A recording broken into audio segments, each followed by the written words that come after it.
Stretching 5.5 kilometers into the Arabian Gulf lies the most audacious engineering project the world has ever seen. Palm Jumeirah is so vast it can be seen from space. Built only from sand and rock, threatened by earthquakes, violent storms and erosion from the sea, it's remarkable that Palm Jumeirah exists at all. If God had wanted an island in the shape of a palm tree in the ocean, he'd have put one here. Engineers must race against time and battle constantly with the forces of nature. This is a megastructure they thought could never be built.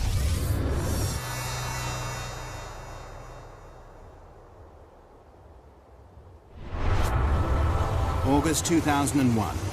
The Arabian Gulf is a massive activity. Dubai is building one of the biggest man-made islands in the world. Engineers have a daunting task ahead of them because this is a construction like no other. All structures stand in defiance of nature. Most are built from concrete and steel, materials that are artificially strengthened. But this massive island is being constructed out at sea using only natural materials, sand and rock.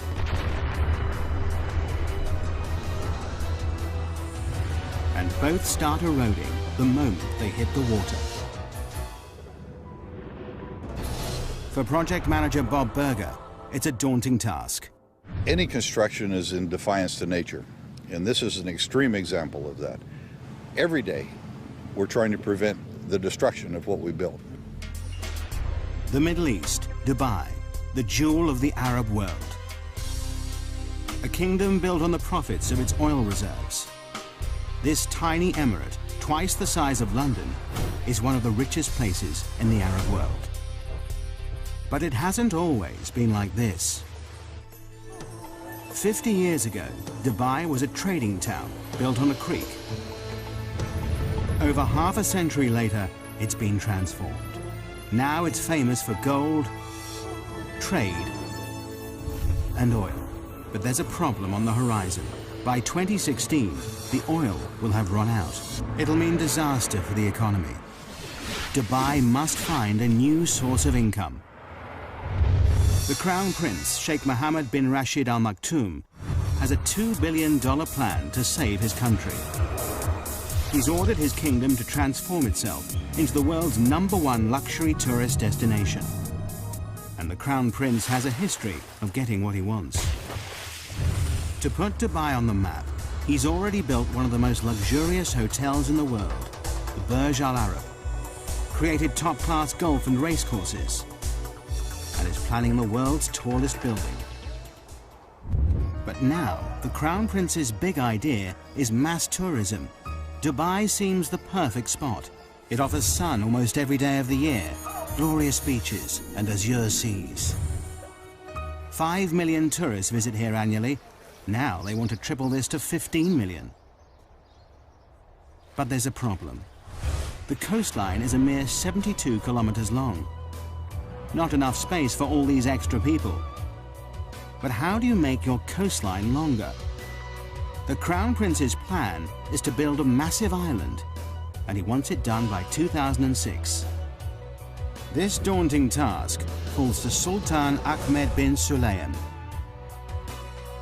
Starting with a blank piece of paper, he draws a circular island. He's delighted. It increases the coastline by 7 kilometers. But for the Crown Prince, it's nowhere near enough. He looked at it was a circular island, which gave us about 7 kilometers of beaches. And he said, why not 70 kilometers? It's back to the drawing board. This time, the Crown Prince works on the design himself, pulling it about to increase the beachfront. Nothing seems right. But then he comes up with an audacious plan. What better for a paradise island than the shape of a palm tree? 5.5 kilometers across, it increases the coastline by a whopping 56 kilometers, 9 times more beachfront than the circular island. But no one has ever built an island this size and shape before. When I first heard of this project, I couldn't believe it. I thought it's incredible. The extraordinary plan is to build a city at sea. The palm will be covered with luxury villas, shopping malls, and restaurants. The crescent-shaped breakwater, linked to the Palm by a tunnel, will hold 22 hotels. The easiest way to build such a massive structure at sea is to use concrete and steel. But this doesn't fit with the Crown Prince's plans. His idea creates an added challenge. To blend in with its surroundings, the island must be made entirely from natural materials. The palm-shaped island will only be made from sand, 94 million cubic meters of it. All that protects this from the sea will be a breakwater, 5.5 million cubic meters of rock. Together, there's enough sand and rock to build a 2.5-meter high wall circling the entire world.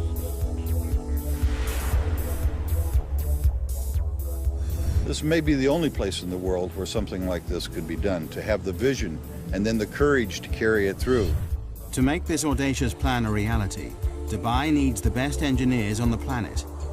A worldwide search leads to Northern Europe and Holland. Experts in land reclamation, the Dutch have increased Holland's landmass by 35%. The Dutch team are immediately booked for the job. The first thing they must prove is that it's possible to build an island out in the Arabian Gulf and that it'll stay there. They know the only way to keep the island in position is to surround it by a breakwater. But just how big does this sea defense need to be? To find out, researchers must calculate the strength of Dubai's storms, the height of the waves and tidal surges, and what effect global warming will have in raising the sea level.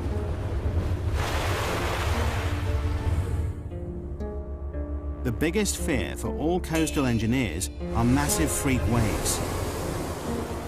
These waves build up over long distances, pushed by persistent winds and large currents. They destroy nearly everything in their path. But the island builders are lucky. The research team has worked out that the Arabian Gulf is the perfect place to build this megastructure. On average, the Gulf is only 30 meters deep, and it's only 160 kilometers wide. It's too short and too shallow for catastrophic waves to build up. But the team know they will get Shamal storms. Every winter, these intense northerly storms bring high winds and 2-meter waves that will batter the structure. Researchers must also factor in the worst-case scenario, the storm that hits once in 100 years.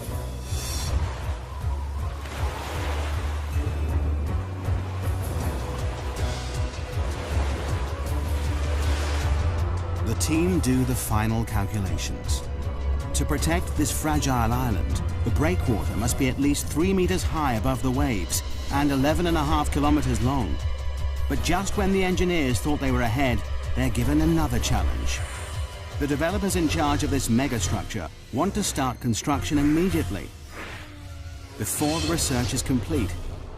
It's a huge gamble that could come back to bite them. If they haven't got it right, the whole structure might be washed away. As well as starting before they're ready, the engineers must perform a miracle.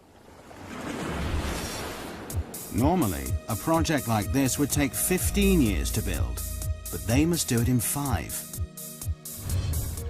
Before work can begin, the engineers must first work out just where this awesome creation should be built.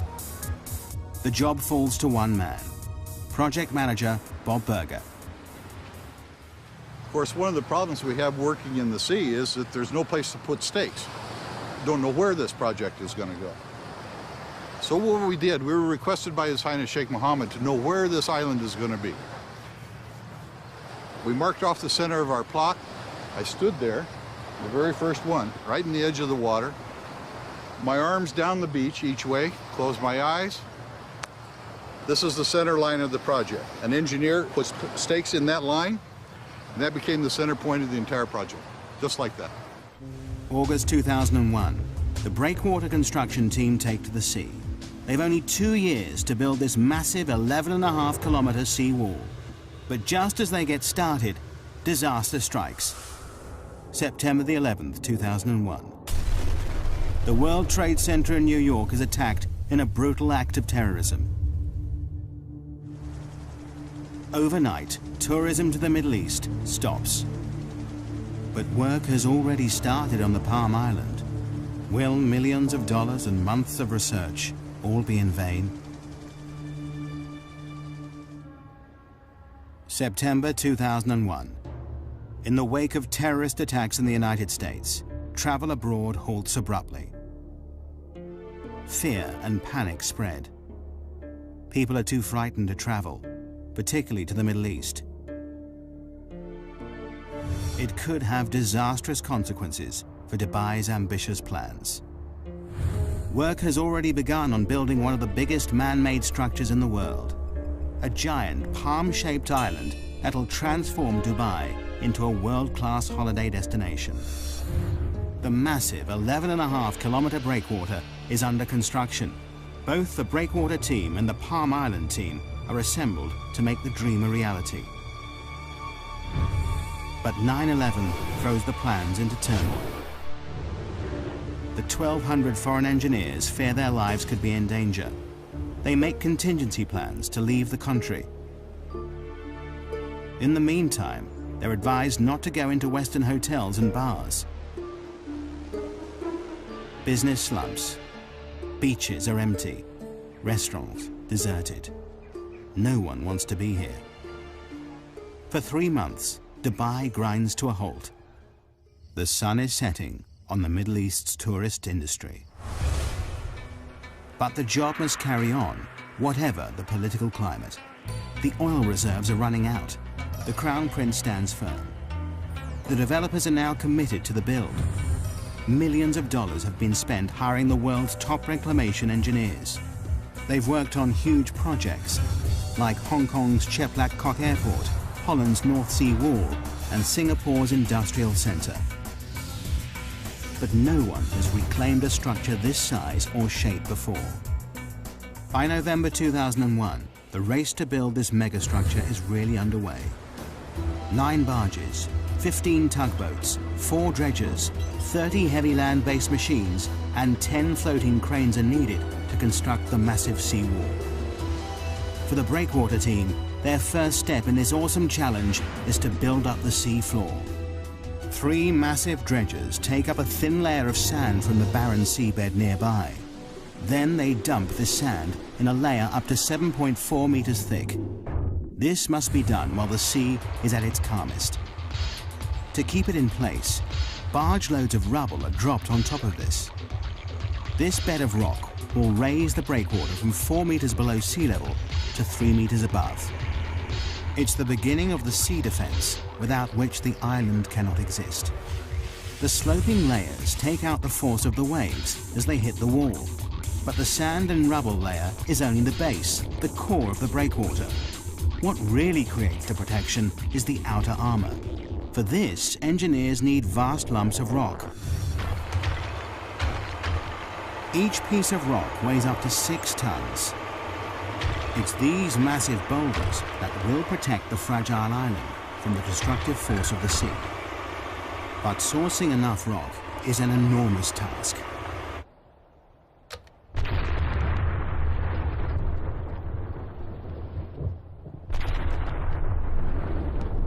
Excavation teams spring into action in 16 quarries across the United Arab Emirates. The 11.5-kilometer breakwater needs a lot of rock. 5.5 million cubic meters of the stuff, enough to build 2 Egyptian pyramids.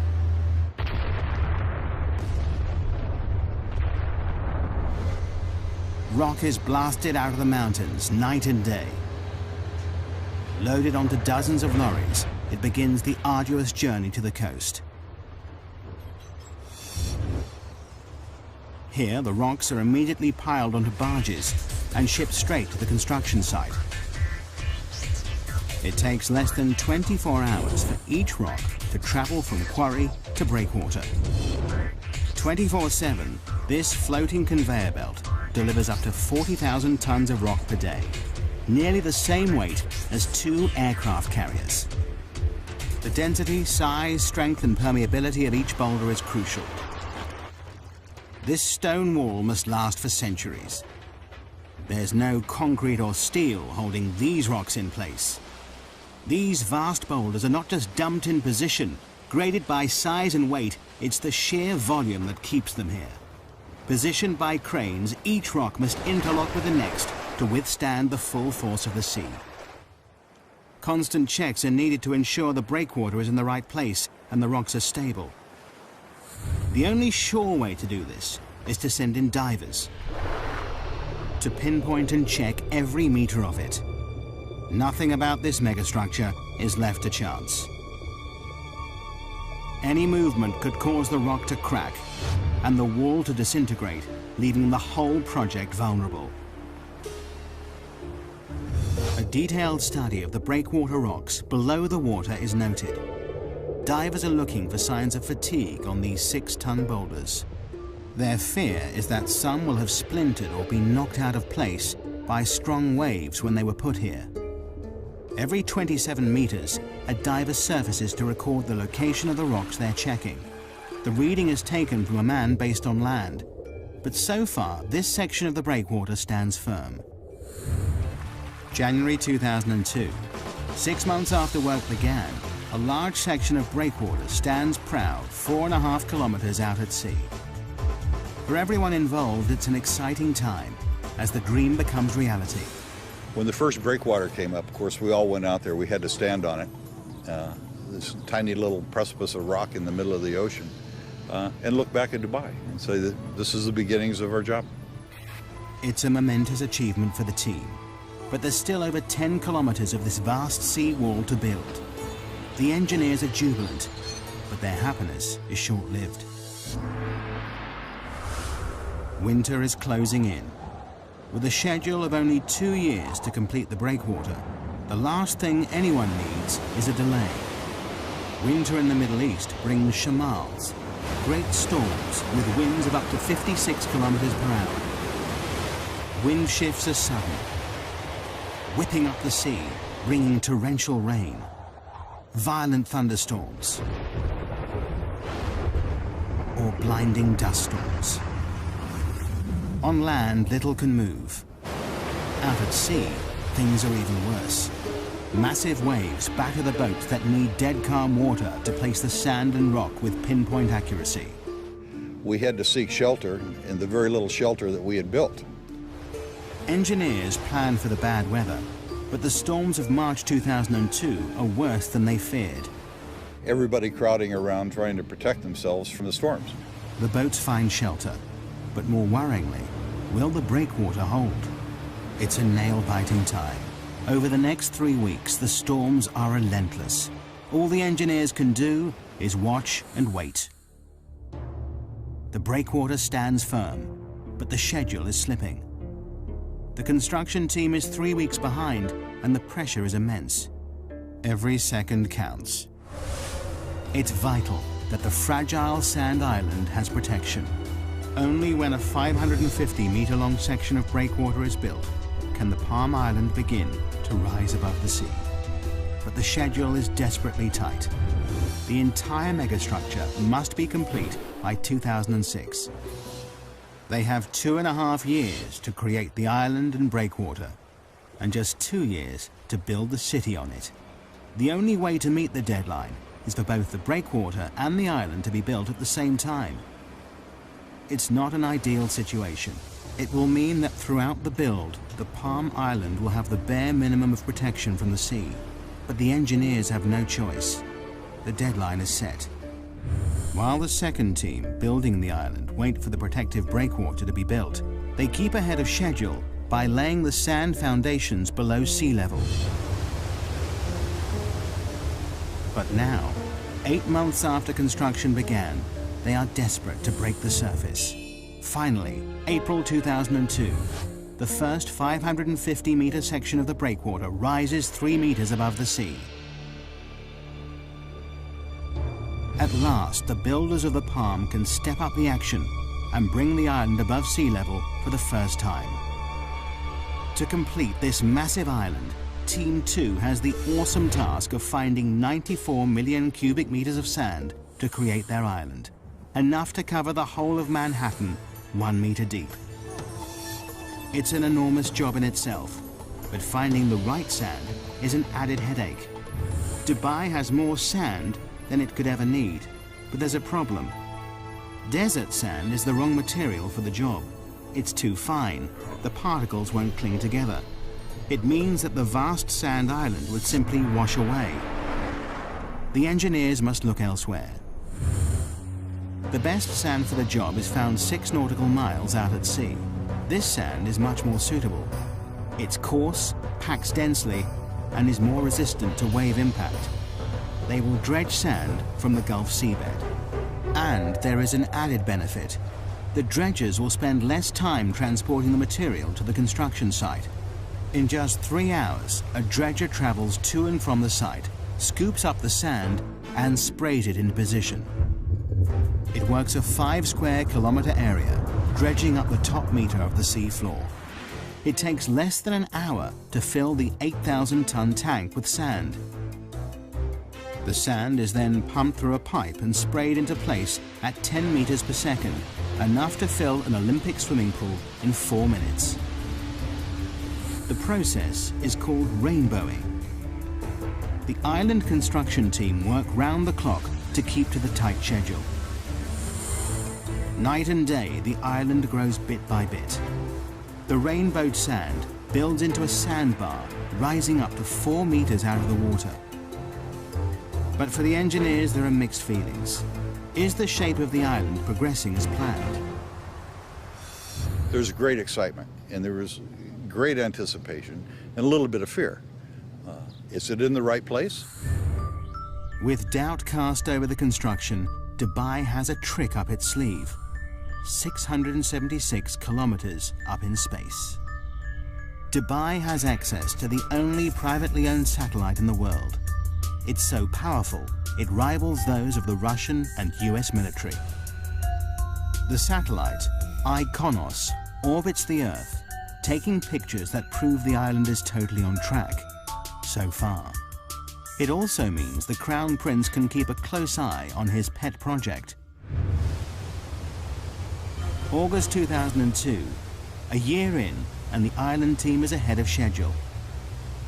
8 kilometers of the breakwater stands firm. 8 palm fronds break through the azure seas. But it's a grueling and difficult process. Rainbowing is a common operation in land reclamation. But this is no ordinary reclamation project. There is no mold for the palm shape and no fixed points to get bearings from. The unique shape makes it a nightmare to build because the whole design relies on accuracy. This enormous structure has 56 kilometers of waterfront and almost all of it is curved. To make things more difficult, it's impossible to tell from the ground if the sand is falling in the right place. The only way to complete this task is to use state-of-the-art technology.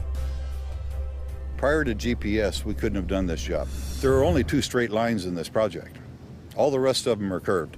It's all down to a team of 5 men who walk the perimeter of the island every day as it takes shape. It's grueling work. Summer temperatures reach a searing 48 degrees Celsius. Humidity hits 95%. With heavy packs strapped to their backs, these mobile receivers create a grid reference for the island. Receiving signals from space and a fixed position on land, the height and position of the sandbars is recorded. With these coordinates, dredgers can sail into the exact position and rainbow the sand with pinpoint accuracy.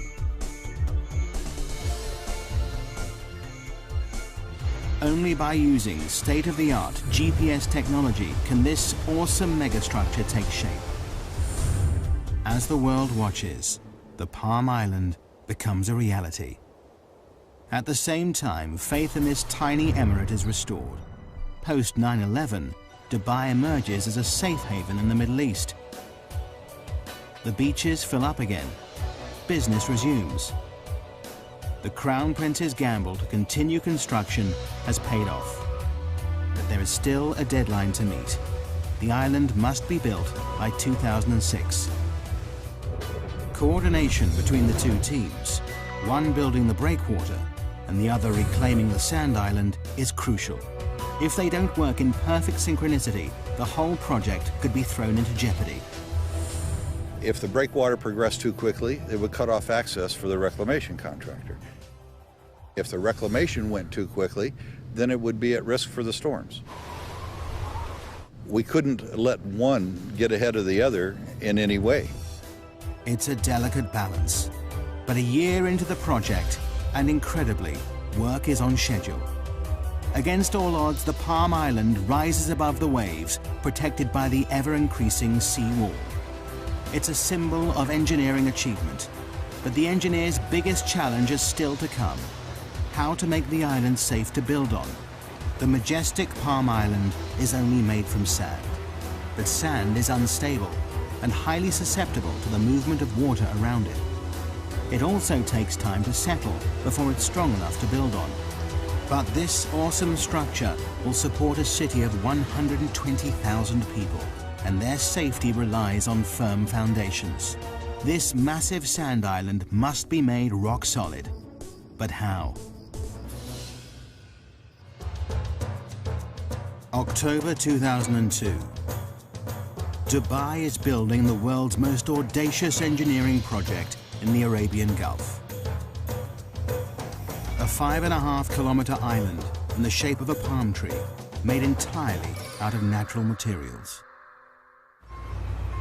A year into the build, and 2/3 of the breakwater is complete. 8 kilometers of massive rocks piled 3 meters above the waves, backed by 200 meters of beach that will eventually carry 22 hotels. Behind this sea defense, the first 9 palm fronds made of sand rise above the water. Dredgers spray sand from the seafloor, a process called rainbowing, to create the first half of the 5.5-kilometer island. But building a man-made structure in the middle of the sea with only rock and sand throws up challenges every step of the way. The team constantly battle with nature as the sea erodes the work they do. We worried initially that we could actually do it, that we could place the sand where it should be, that we could place the rocks where they should be. The teams now race to finish the project. But then the engineers discover a problem that could put the whole project in jeopardy.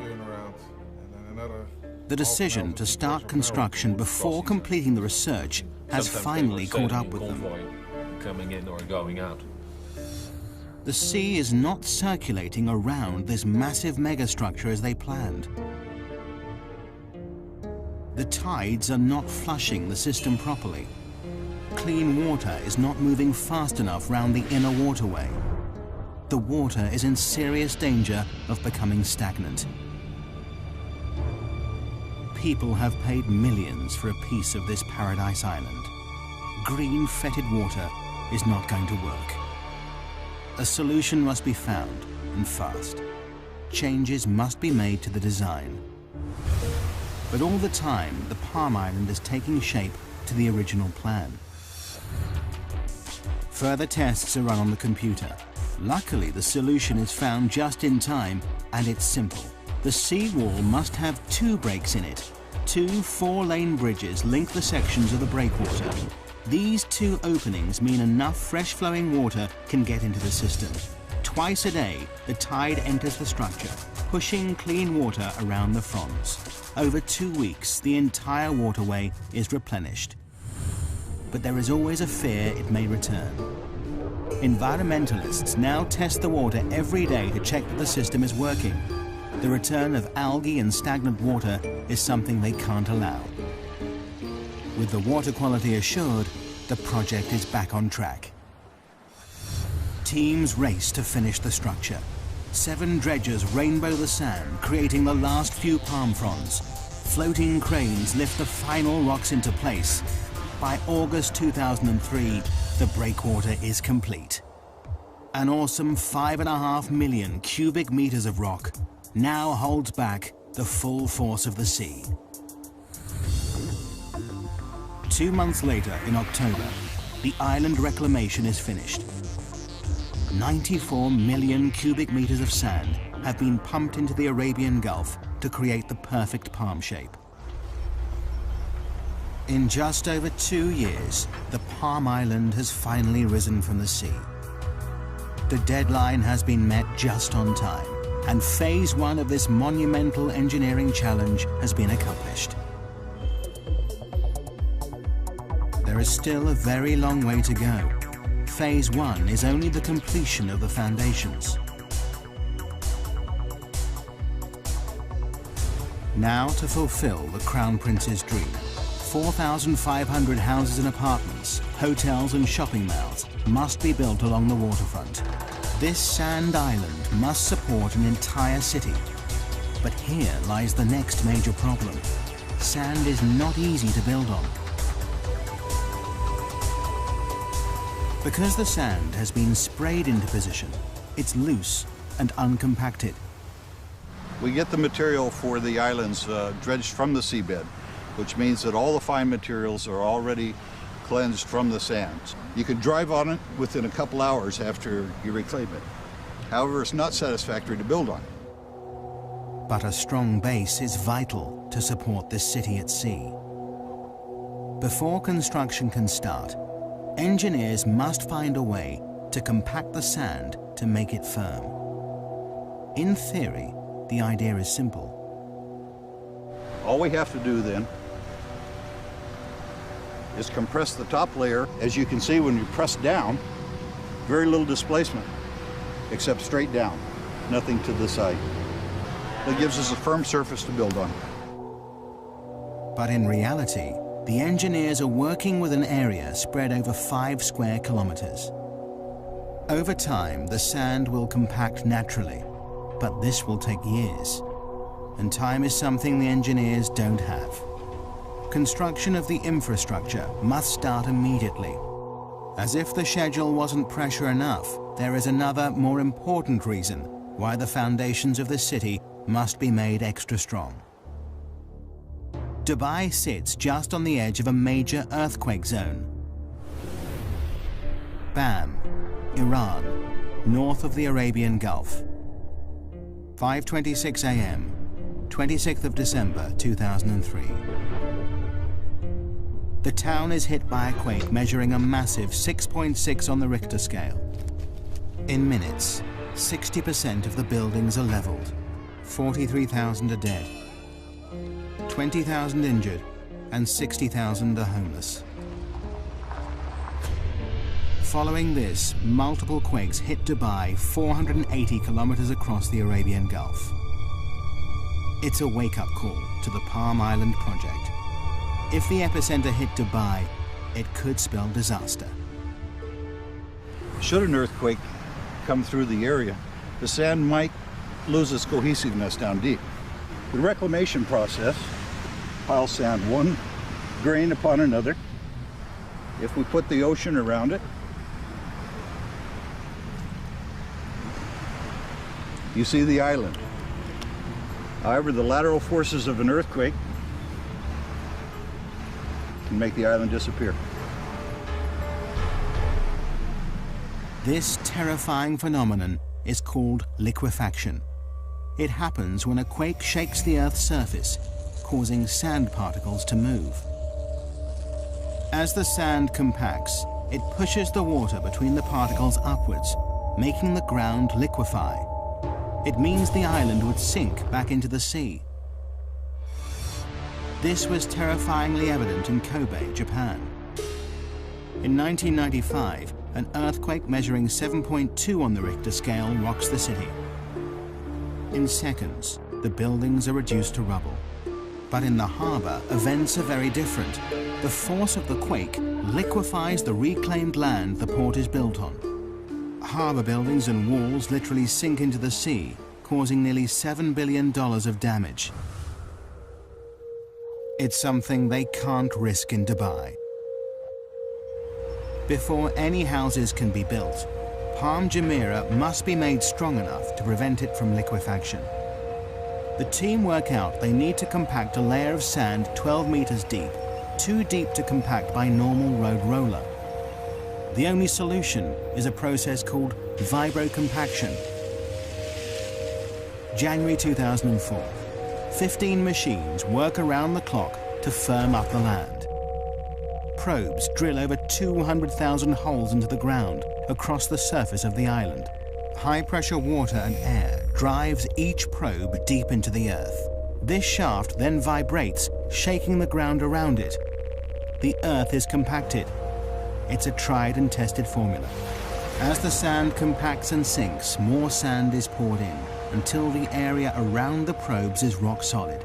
It takes the team 8 months to stabilize the 17 palm fronds, but it has to be done to ensure the safety of 120,000 people who will live and work here. March 2004, 2.5 years into the project, and Palm Jumeirah is ready to become a building site. Now thousands of trucks and cranes, tons of supplies, and 2,000 laborers descend on the island. This is the most complicated part of the project, the installation of the infrastructure, gas pipes, electricity cables, water supply, and buildings. In 2 years, they must build an entire city at sea. But have the developers set themselves a near impossible target?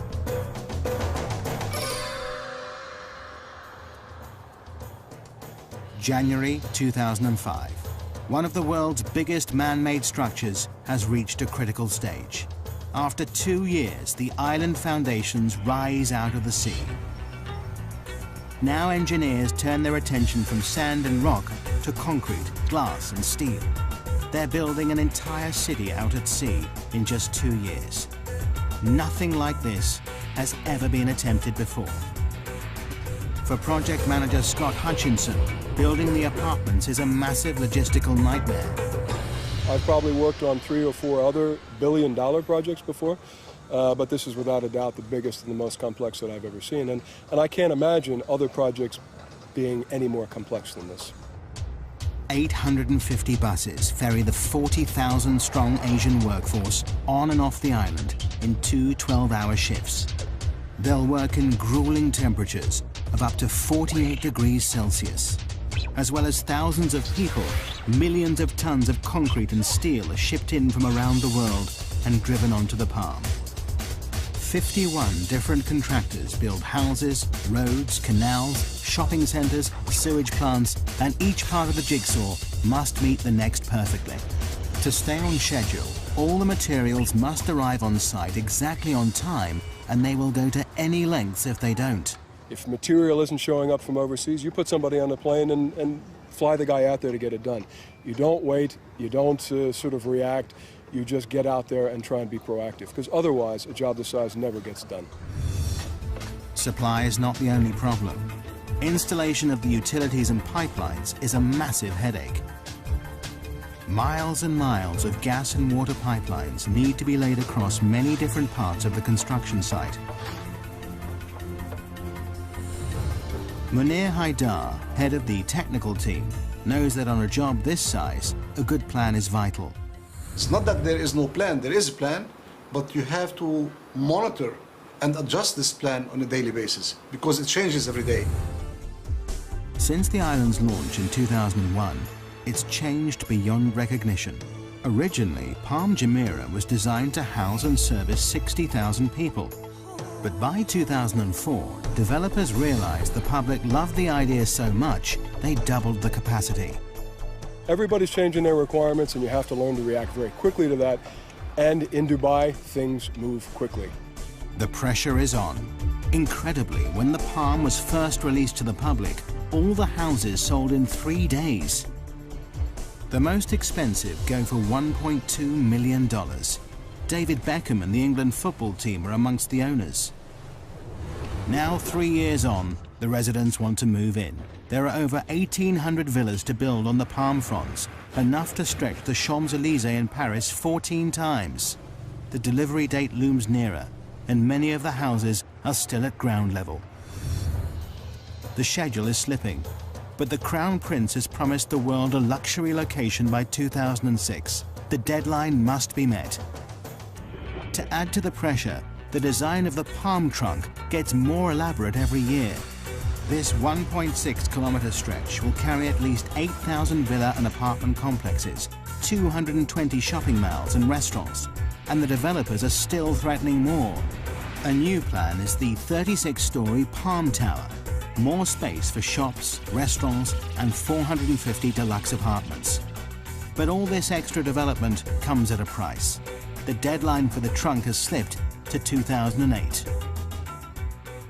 Well, I guess one of the best parts about it is that when you get frustrated of all the challenges and the paperwork and the meetings and everything that goes with building a project like this, you come outside, you see the sunset, you see the sea, and you really realize not only is it an amazing project, but it's an amazing setting.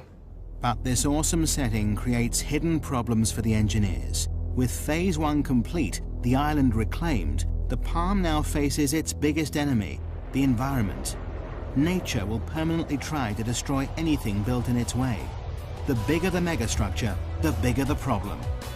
From the start of construction, there has been one issue engineers know they will face: the problem of erosion.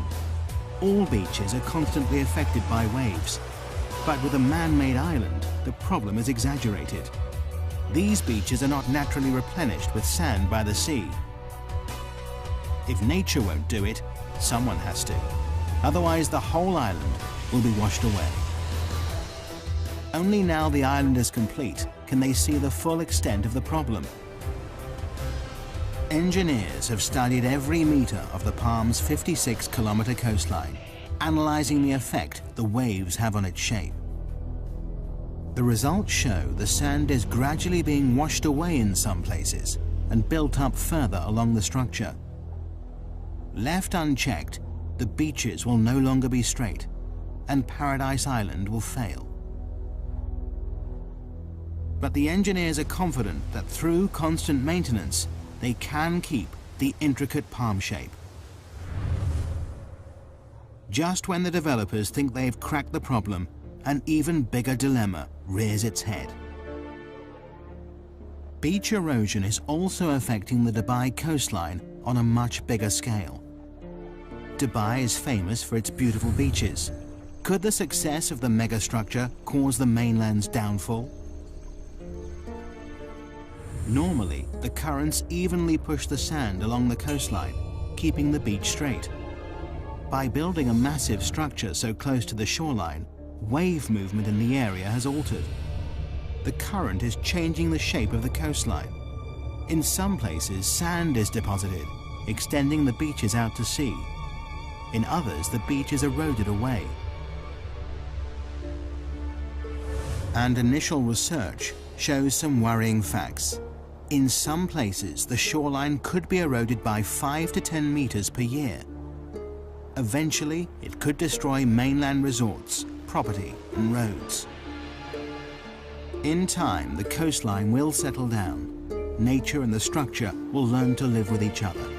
But this may take years. In the meantime, the developers have bought a dredger. This will suck up the sand where it is built up along the coast and deposit it in the areas suffering from erosion, returning the coastline to its original shape.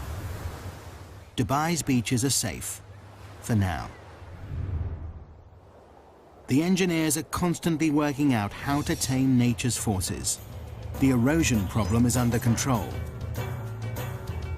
But the threat to the project doesn't just come from the surface of the sea. They now face a new dilemma beneath the waves.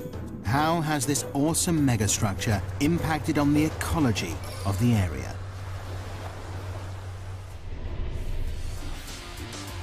August 2005. 4 years after the Palm project started, this audacious island stamps its mark on Dubai's coastline.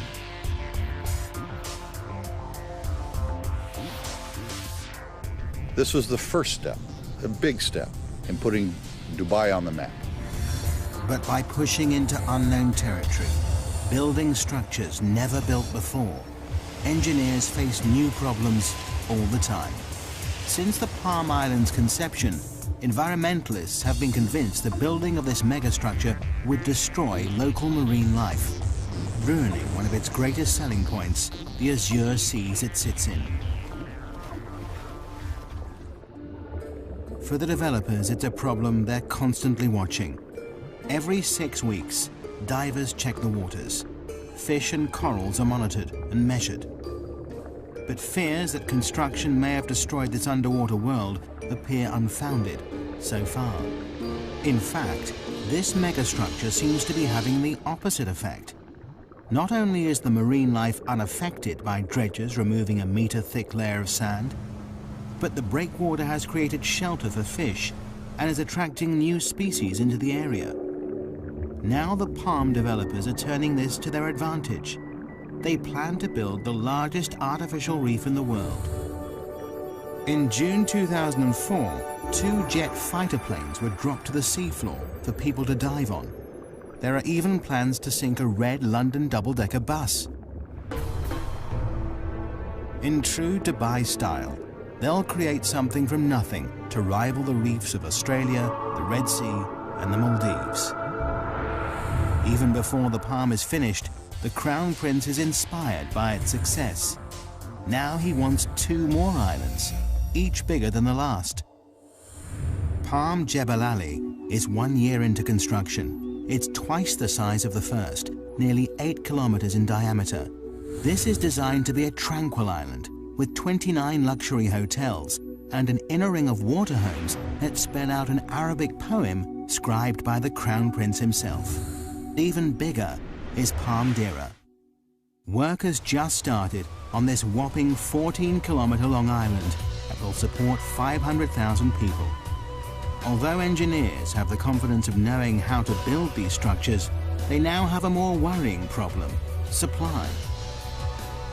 To raise this island from the sea will take 1,500 million cubic meters of sand, 15 times the amount needed to build the first palm.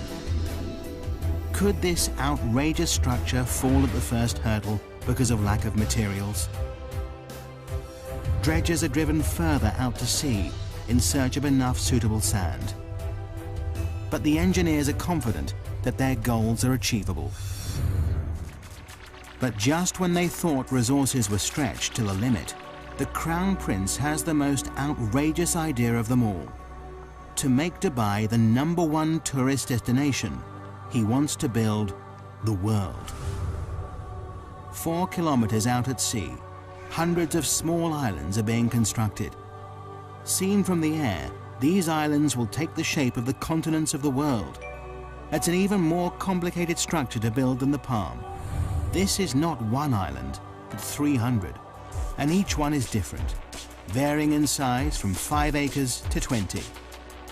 The deadline for these exclusive private islands is 2007. Arizona, Wyoming, France and Australia are all up for sale. They cost anything from $6 to $36 million, and that's before anything is built on them.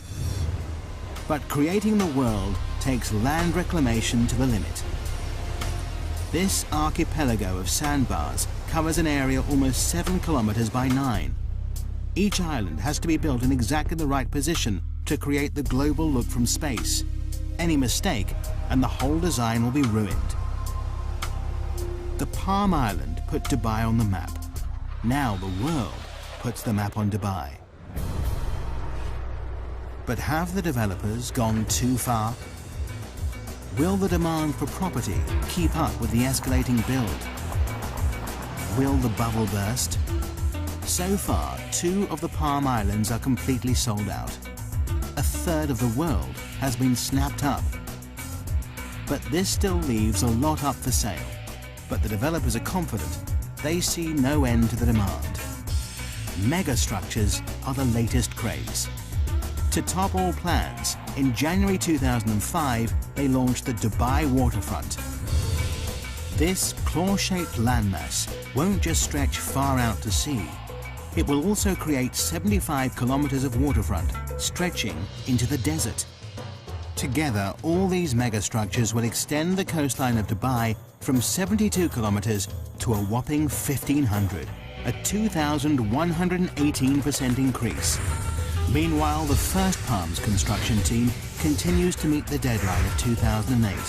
But the island stands here in defiance of nature, proof that engineers can and will continually push the boundaries of engineering technology. The Palm Island is truly an awesome megastructure.